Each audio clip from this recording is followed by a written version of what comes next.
The limousine rolled slowly down the quiet, tree-lined street, its black paint gleaming under the late afternoon sun. Inside, Daniel Reed leaned back in the leather seat, staring at the modest row of houses ahead. His own home was a 15,000-square-foot glass and steel mansion on the other side of the city, but here was where his mother still lived, in the same small, white-clapboard house she had bought 38 years ago. He hadn't visited in over 4 months. Business, charity galas, travel, always something to keep him away. But this morning, a strange heaviness had settled over him. He'd called his mother to say he was coming, but she hadn't answered. She's probably gardening, he told himself. Still, a quiet unease gnawed at him. The driver stopped in front of the house. Daniel stepped out, inhaling the scent of freshly cut grass mixed with the faint perfume of roses from the front yard. The porch steps creaked under his weight, a sound from his childhood that somehow hadn't changed. He knocked lightly, then let himself in. He still had the old brass key. The air inside was warm, carrying a hint of lavender and the faint aroma of baked bread. But it was too quiet. "Mom," he called. From the back of the house came muffled voices. One was his mother's, soft, gentle, a little weaker than he remembered. The other was sharper, commanding. He followed the sound toward the kitchen and stopped in the doorway. His mother sat at the table, her thin hands folded in her lap, eyes downcast. Standing beside her was a woman in her late 30s, wearing an apron, the maid, he assumed. But the tone in her voice was not one of care. "Honestly, you need to stop making such a mess when you eat," the maid said sharply, dabbing at the table with a cloth. "Do you think I have all day to clean up after you?" Daniel froze. The words cut through him. He'd hired this woman through an agency, thinking she would treat his mother like family. The maid sighed dramatically. "And that sweater, look at it. You spilled tea on it again. I told you yesterday to be more careful." His mother murmured something too soft for him to catch. The maid shook her head. "I swear, you're making my job harder every day." Daniel's chest tightened. He had built a fortune large enough to buy anything, but in this moment, none of it mattered. What mattered was the sight of his mother, the woman who had worked 2 jobs to raise him, being spoken to like a burden. He stepped forward, his voice calm but cold. "Is there a problem here?" The maid jumped, turning toward him with a startled look.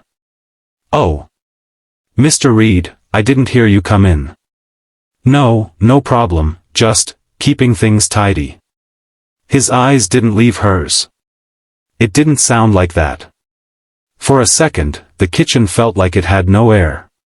His mother glanced at him, her expression unreadable, almost as if she was silently asking him not to make a scene. But Daniel's mind was already racing. He had the power to fire this woman right now, to make a dozen calls and replace her with someone kind and respectful. Yet something in his mother's eyes made him pause. The maid busied herself with the dishes, her movements stiff. Daniel sat beside his mother, taking her hand. "You okay, Mom?" She smiled faintly. "Of course, dear. Don't worry yourself." But her voice trembled ever so slightly. Daniel leaned closer. "I am worried." Before she could respond, the maid reappeared, placing a cup of tea in front of her with just a little too much force. Daniel's jaw tightened. He didn't know it yet, but the truth about this maid, and his mother's choice to keep her, would turn everything he thought he understood upside down. And the next hour would change both of their lives forever. Daniel didn't touch the tea in front of him. He was watching, quietly, as the maid moved about the kitchen. Every clang of a dish, every sigh under her breath, was like grit in his teeth. He had spent his life building an empire, hotels, tech startups, a charitable foundation. In his world, people either respected you or they didn't. And respect, once lost, was gone forever. But here, in his mother's kitchen, something felt different. His instincts said fire her on the spot. His heart said wait. When the maid finally left the room to answer a phone call, Daniel turned to his mother. "Mom," he said softly, "tell me the truth. Do you want her gone?" His mother hesitated, her eyes studying his face. She looked older than the last time he'd seen her, more fragile, but there was still that quiet strength he'd known since childhood. "Daniel," she began, "I know what you heard sounded unkind.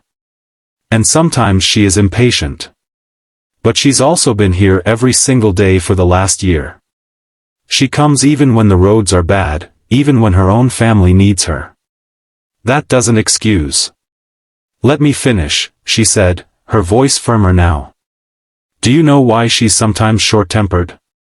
It's because she works 2 other jobs. She sleeps 4 hours a night. And she still comes here to help me with my meals, my medicine, my laundry. She's not perfect, but neither am I.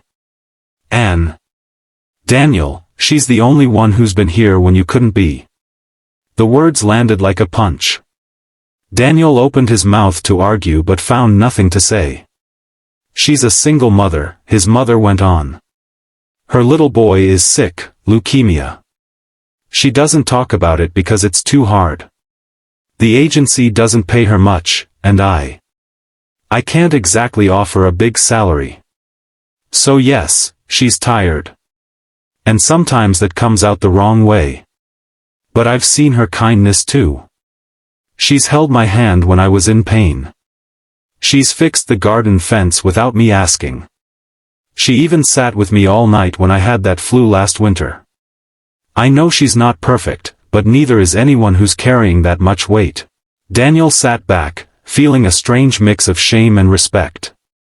In his world, people's flaws were reasons to cut ties. In his mother's world, flaws were part of being human, and grace meant looking past them. The maid returned, looking wary. I'm going to head out after I finish these dishes," she said. Daniel stood. "Could you sit down for a minute?" She froze. "Sir?" "Please," he said.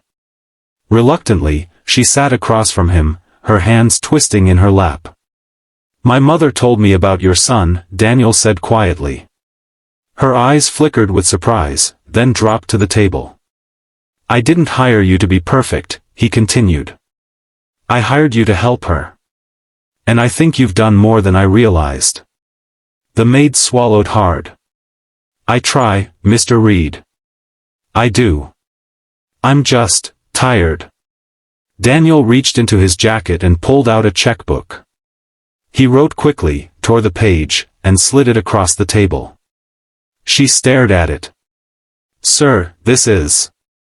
It's enough to take a few months off," he said. "To rest. To be with your boy. My foundation will also cover his medical expenses from now on." Tears welled instantly in her eyes. She covered her mouth with her hands, speechless. Daniel looked at his mother. "And in the meantime, I'll be here. More often. I've let the wrong things keep me away." His mother's face softened, her eyes shining. "That's all I've ever wanted, Daniel. Not the money. Just you." For the next hour, they sat together, no talk of business, no rush to leave. The maid quietly finished the dishes, then hugged Daniel's mother gently before stepping out into the evening air. As Daniel watched her go, he realized something his billions had never taught him: sometimes the greatest wealth isn't in having more, but in understanding more. When he finally left that night, he kissed his mother's forehead and promised, no more long gaps between visits. She smiled. "I'll hold you to that." And for once, Daniel knew he would keep his word. True kindness is not only in defending those we love, but in seeing the battles others fight quietly every day, and choosing compassion over judgment.